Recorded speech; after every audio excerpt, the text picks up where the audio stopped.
नमस्कार, आप देख रहे हैं देश की बात। मैं हूं नगमा। खेलों की दुनिया की खबर सबसे पहले, क्योंकि बहुत ही दिलचस्प मुकाबला है क्रिकेट की दुनिया में भी, और आज लगता है कि आर्च राइवल्स की टक्कर का ही दिन है। उधर मैनचेस्टर यूनाइटेड और लिवरपूल का मैच है, बार्सिलोना और रियल मैड्रिड का मुकाबला है, और दुबई में परंपरागत प्रतिद्वंदी भारत और पाकिस्तान आमने सामने हैं।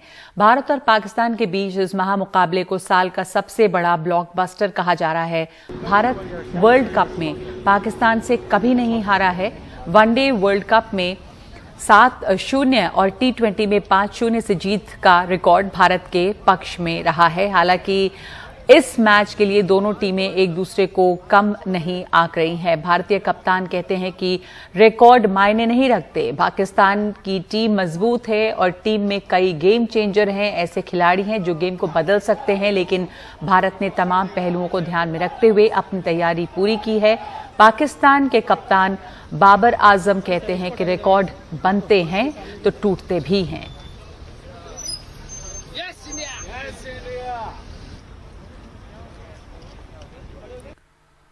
विराट कोहली का कहना है कि T20 में 2 या 3 गेंद में पासा पलट जाता है, लिहाजा हर वक्त सावधान रहने की जरूरत है।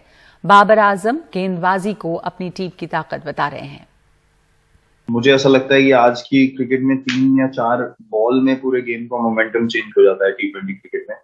जिस तरीके से आप एज अ बैट्समैन बॉलर के प्लान्स को रिस्पॉन्ड करते हैं, या एज अ बॉलर जिस तरीके से आप पहले या दूसरे बॉल में बाउंड्री खाने के बाद अगले 4 बॉल या 5 बॉल डालते हैं, आई थिंक वो चीजें बहुत एक इम्पोर्टेंट पीरियड बन जाता है एक T20 मैच में, और एक सेंस हो जाता है सब लोगों को कि मोमेंटम शिफ्ट हुआ है। तो देखें, हर एक टीम की अपनी स्ट्रेंथ होती है, और हमारी जिस तरह बॉलिंग शुरू से ही हमारी बॉलिंग काफ़ी डोमिनेट करती रही है, और हमेशा जब आप कोई बड़ा इवेंट जीतते हैं, बड़ा टूर्नामेंट जीतते हैं, तो वो बॉलर्स बॉलिंग लाइनअप ही जिताती है। तो हमारे बॉलर्स काफ़ी अच्छे शेप में और एक्सपीरियंस है, चैंपियन ट्रॉफी भी खेले हैं, कोई वर्ल्ड कप खेले हैं, तो काफ़ी एक्सपीरियंस है उनको। तो इस वक्त हमारे साथ मौजूद हैं संजय किशोर, जो कि स्पोर्ट्स एडिटर हैं, और संजय से हम चर्चा करेंगे कि ये जो आज का महामुकाबला है उसमें क्या क्या बातें हैं, दिलचस्प क्या संभावनाएं हैं। संजय, स्वागत है आपका। और भारत और पाकिस्तान का एक तरह से ये ब्लॉकबस्टर मुकाबला है, सब लोग इंतजार में हैं। ये कहा जा रहा है कि भारत कभी भी वर्ल्ड कप में हारा नहीं पाकिस्तान से, लेकिन दोनों टीमों को देखें तो आप दोनों टीमों की क्या कमजोरियां हैं, दोनों टीमों की ताकतें क्या हैं। पाकिस्तान की टीम की बॉलिंग, उनकी स्ट्रेंथ बताई जा रही है, तो भारत की टीम में ऐसे कौन से खिलाड़ी हैं जो चर्चा में हैं, और क्या स्ट्रेंथ है हमारी टीम की? देखिए नगमा, बहुत ही दिलचस्प मुकाबला होने जा रहा है। दोनों टीमें बराबरी पर हैं, खास करके जो ये फॉर्मेट है T20 का। इस फॉर्मेट में कोई भी टीम, जैसा कि विराट कोहली बता रहे थे कि 2 या 3 बॉल में मोमेंटम चेंज हो जाता है, यानी पासा पलट जाता है, तो हर वक्त टीम को सावधान रहने की ज़रूरत है। भारत के जो मजबूत पहलू है वो भारत की बल्लेबाजी है, और बॉलिंग में भारत के पास विविधता है। वहीं पाकिस्तान का जो हमेशा से ही पाकिस्तान की जो खासियत रही है, उसकी मजबूत रहा है, वो बॉलिंग रहा है। और इस बार उनके जो कप्तान हैं बाबर आजम, उनकी तुलना वर्ल्ड के बेस्ट बैट्समैन में की जा रही है, विराट कोहली के साथ की जा रही है। हालांकि उनके पास उतना अनुभव नहीं है, लेकिन उनकी बल्लेबाजी भी बहुत अच्छी है। विराट कोहली ने भी माना है कि कभी भी पाकिस्तान टीम को मजबूत बताया है, और कहा है कि किसी भी पल में टीमों को सावधान रहने की ज़रूरत है, हर पल सावधान रहने की ज़रूरत है। और सबसे बड़ी बात है कि जो पाकिस्तान के पूर्व दिग्गज हैं वो भी अपनी टीम को कम आंक रहे हैं। पाकिस्तान के पूर्व कप्तान इंजमाम उल हक ने कहा है कि भारत की टीम बेहतर है। वसीम अकरम जो है पाकिस्तान के पूर्व कप्तान हैं, उन्होंने कहा है कि सूर्य कुमार यादव जो भारत के बल्लेबाज हैं वो एक्स फैक्टर साबित हो सकते हैं। वहीं जो मैथ्यू हेडन हैं, जो पाकिस्तान के बल्लेबाजी कोच हैं, ऑस्ट्रेलिया के पूर्व ओपनर रहे हैं, उनका कहना था कि ऋषभ पंत और KL राहुल 2 ऐसे खिलाड़ी हैं जिससे पाकिस्तान की टीम को सावधान रहने की ज़रूरत है। पाकिस्तान की टीम को सावधान रहने की ज़रूरत है, लेकिन पाकिस्तान में की टीम में ऐसे कौन से खिलाड़ी हैं और उनका मुकाबला करने के लिए भारत की जो टीम है, पाकिस्तान की बॉलिंग मजबूत बताई जा रही है, तो भारत की टीम में जो सदस्य हैं वो पाकिस्तान की बॉलिंग को फेस करें, ऐसे कौन से प्लेयर्स हैं जिनको कहा जाता है कि who should be look out for, किन खिलाड़ियों की चर्चा है इस बार, किन बैट्समैन की चर्चा है ज़्यादा? देखिए, पाकिस्तान के बैट्समैन जैसा कि मैंने बताया कि बाबर आजम जो कि कप्तान हैं, बहुत ही अच्छे फॉर्म में हैं, बहुत अच्छे खिलाड़ी हैं, और फ़ख्र जमा और हैदर अली 2 और नाम हैं। इन पर भी पाकिस्तानी टीम को काफ़ी भरोसा है। और जहाँ तक बॉलिंग की बात है, स्पिनर जो उनके एक अच्छी बात है कि इमाम वसीम और शादाब खान फॉर्म में नहीं हैं, लेकिन जो उनके तेज़ गेंदबाज हैं वो अच्छे फॉर्म में हैं। और उसमें शाहीन अफरीदी हैं, हसन अली और हारिफ रऊफ, ये 3 गेंदबाज हैं जो भारतीय बल्लेबाजों को परेशान कर सकते हैं।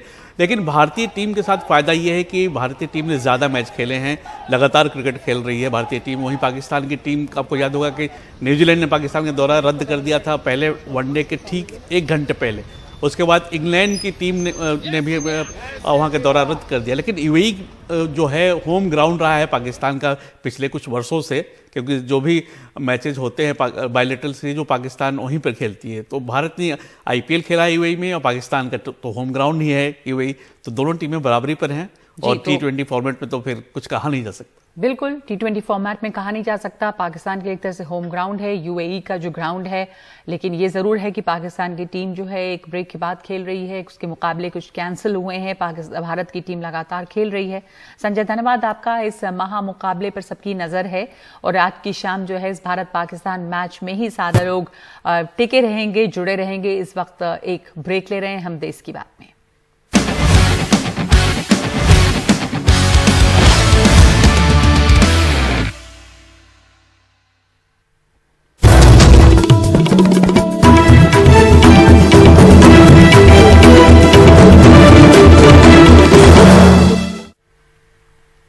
आर्यन खान केस में एक नया ट्विस्ट आ गया है। केस में एनसीबी के ही एक अहम गवाह प्रभाकर सईल ने हलफनामा दायर कर एनसीबी के जोनल डायरेक्टर समीर वानखेड़े और केपी गोसावी पर संगीन आरोप लगाए हैं। प्रभाकर का दावा है कि वो केपी गोसावी का बॉडीगार्ड है और केपी गोसावी और सैम डिसूजा की बातचीत सुनी है, जिसमें केस को दबाने के लिए 18 करोड़ में डील की बात हुई। प्रभाकर का यह भी दावा है कि खुद उसने अपने हाथ से पैसे से भरा बैग केपी गोसावी के हवाले किया है। प्रभाकर के हलफनामे के मुताबिक शाहरुख की सेक्रेटरी पूजा डडलानी गोसावी और सैम डिसूजा को एक साथ ब्लू मर्सिडीज में बैठे देखा है।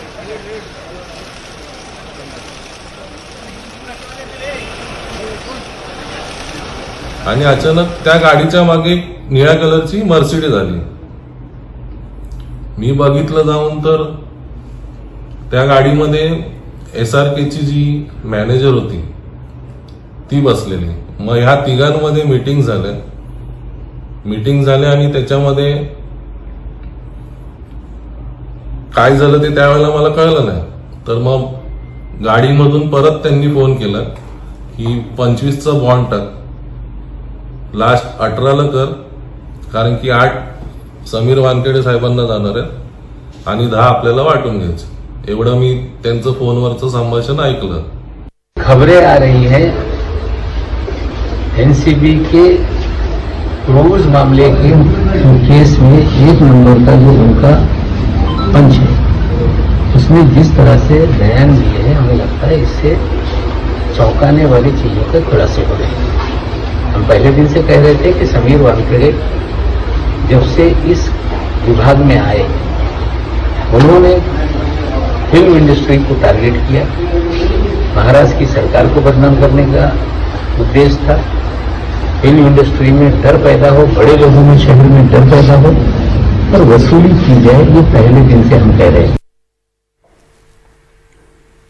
और हमारे साथ जुड़ रहे हैं इस वक्त मेरे सहयोगी सोहित मिश्रा। सोहित, नवाब मलिक का एक और आरोप और दूसरे की एक बड़ी बात जो सामने आई है आर्यन खान के केस में, ड्रग मामले में जो नया मोड़ सामने आया है और जिस तरह के आरोप लग रहे हैं समीर वानखेड़े पे। फिर पहले तो नवाब मलिक ही आरोप लगा रहे थे, अब एनसीबी के गवाह प्रभाकर सईल का जो आरोप है और कहा जा रहा है कि शाहरुख खान की सेक्रेटरी के साथ डील हुई है, तो उसकी क्या और जानकारियां आप हमें दे सकते हैं? बिल्कुल, देखिए जो आरोप है वो बहुत संगीन है, क्योंकि जो आरोप जिन्होंने लगाया है वो खुद एनसीबी के गवाह हैं।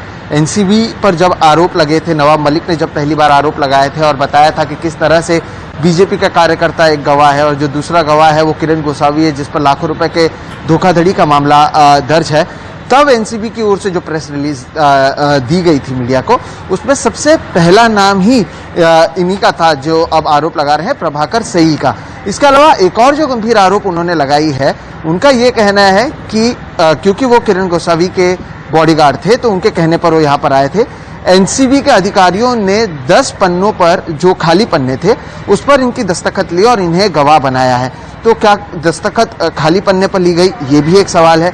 तीसरा, जिस तरह से इन्होंने कहा कि किरण गोसावी को इन्होंने ये कहते हुए सुना कि 18 करोड़ रुपए के डील हैं, उसमें 8 करोड़ रुपए समीर वानखेड़े को दिए जाने वाले हैं, ऐसे कई सारे आरोप लगाए हैं। एनसीबी ने भले ही आरोपों को खारिज कर दिया हो, लेकिन जो प्रेस रिलीज उन्होंने दी है उसमें जो एक अहम बात है, वो आखिरी बात यह है जिसमें कहा है कि I am hereby forwarding the affidavit to director general narcotics control bureau and requesting him for further necessary action. यानी इसकी जांच एनसीबी की ओर से भी की जाएगी। तो ये देखना अहम होगा कि एनसीबी की जांच में क्या कुछ सामने आता है। भले ही वो कह रहे हैं कि जो आरोप हैं वो बेबुनियाद हैं, लेकिन अगर जांच करवा रहे हैं तो कहीं ना कहीं इसमें क्या कुछ निकल कर आता है सामने, ये देखना अहम होगा। और लगातार एनसीबी पर आरोप लगते रहे हैं। हमने देखा कि किस तरह से नवाब मलिक ने आरोप लगाया, 2 जो उनके गवाह हैं उन पर अलग अलग आरोप लगे। उसके बाद एक प्रेस कॉन्फ्रेंस में पता चलता है कि जो बीजेपी के नेता हैं उनके रिश्तेदार यहाँ पर थे, उन्हें छोड़ दिया गया। उसके बाद दूसरे मामले में पता चलता है कि फ्लेचर पटेल नाम का एक गवाह जो समीर वानखेड़े का करीबी है, वो 3 मामलों में गवाह बन चुका है। वो आखिर कैसे हो सकता है? और उसके बाद हम देख रहे हैं कि इसी ड्रग्स क्रूज केस के मामले का अगर बात करें तो उसमें जो पहला नंबर का गवाह है वही अब इस तरह से एफिडेविट ला रहे हैं और संगीन आरोप लगाए जा रहे हैं। तो जरूर एनसीबी के नेता इस पर लगातार बोल रहे हैं, लेकिन अब जब खुद एनसीबी के जो गवाह हैं वो अगर ऐसी बात कर रहे हैं तो कहीं ना कहीं इसे लेकर जरूर सवाल उठ रहे हैं। और देखना अहम होगा कि इसमें क्या कुछ सामने आता है, क्योंकि लगातार मामले की जांच है। मंगलवार को इसमें हाईकोर्ट पे सुनवाई है और उससे पहले की अगर बात करें तो कई आरोप लगातार समीर वानखेड़े पर, एनसीबी पर और एनसीबी जिस तरह से कामकाज कर रही है उस पर लग रहे हैं। जी, धन्यवाद आपका सोहित इस चर्चा के लिए। तो तमाम तरह के आरोप लग रहे हैं एनसीबी पर और एनसीबी की प्रेस रिलीज भी आई है और तमाम सोशल मीडिया के जरिए जानकारियां इस पर मिली हैं। एक ब्रेक ले रहे हैं इस वक्त हम।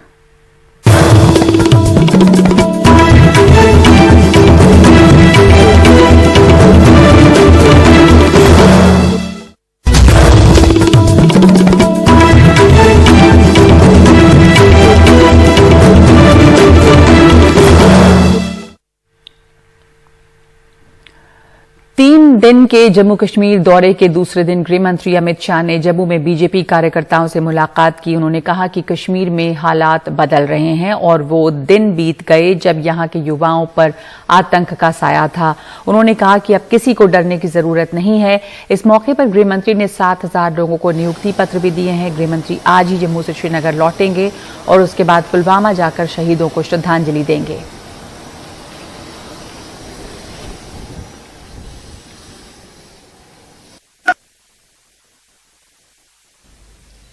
विकास का युग जो शुरू हुआ है उसको कोई रोक नहीं सकता। और मैं फिर से एक बार रिपीट करके मेरी बात को समाप्त करना चाहूंगा। ये मंदिरों की भूमि है, मां वैष्णो देवी की भूमि है, प्रेमनाथ डोगरा की भूमि है, श्यामा प्रसाद मुखर्जी की बलिदान भूमि है। मैं यहाँ कहकर जाता हूँ, जम्मू कश्मीर की शांति में खलल लगाने वालों को हम कभी सफल नहीं होने देंगे, इस बात का विश्वास है। जैनपुरा में क्रॉस फायरिंग में एक शख्स की मौत हो गई है। सीआरपीएफ और आतंकियों के बीच हुई क्रॉस फायरिंग में सीआरपीएफ की पुलिस पेट्रोलिंग टीम पर आतंकियों ने हमला किया है और उसके बाद क्रॉस फायरिंग हुई है जिसमें कि एक मौत की खबर है। सीआरपीएफ ने जवाब में आतंकियों पर गोलाबारी की है।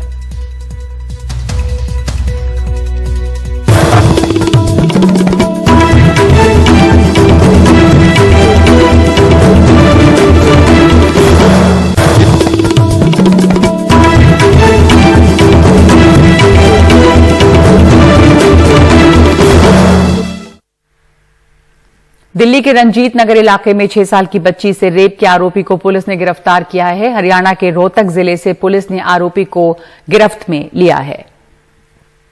दिल्ली के रंजीत नगर इलाके में एक 6 साल की बच्ची के साथ रेप के मामले में पुलिस ने आरोपी सूरज को रोहतक से गिरफ्तार कर लिया है। सूरज की उम्र करीब 20 साल है। पुलिस के मुताबिक 6 साल की बच्ची शुक्रवार की सुबह अपने पड़ोस में लंगर खाने गई थी। उसी वक्त आरोपी ने बच्ची को 10 रुपए का लालच दिया और अपने साथ ले गया। इसके बाद बच्ची के साथ गलत काम किया। जब बच्ची खून से लथपथ अपने घर पहुंची तो उसने घर वालों को सारी बात बताई। इसके बाद बच्ची को सरकारी अस्पताल में एडमिट कराया गया, जहां पर उसका इलाज चल रहा है। पुलिस ने इस मामले में रेप और पॉक्सो एक्ट के तहत केस दर्ज किया था और आसपास के लगे जो 100 से ज्यादा सीसीटीवी कैमरे हैं उनकी जांच की। जांच में ये पाया कि बच्ची को आरोपी अपने साथ ले जाता हुआ दिख रहा है। उसकी पहचान बाद में पुलिस ने सूरज के तौर पर की और पुलिस को यह भी मालूम जानकारी मिली कि जो सूरज है उसके खिलाफ दिल्ली के ख्याला थाने में एक नाबालिग बच्ची के साथ छेड़खानी का केस पहले से दर्ज है। इसके बाद सूरज की जो तमाम जो लोकेशंस हैं उनको ट्रैक किया गया और उसके बाद उसे रोहतक से गिरफ्तार कर लिया गया। पुलिस अभी आरोपी से पूछताछ कर रही है। वहीं जो बच्चे की हालत है वो अब पहले से ठीक है, खतरे से बाहर है। और इस मामले में जो दिल्ली महिला आयोग है उसने भी दिल्ली पुलिस कमिश्नर को नोटिस जारी कर इस मामले में कड़ी कार्रवाई करने के लिए कहा है।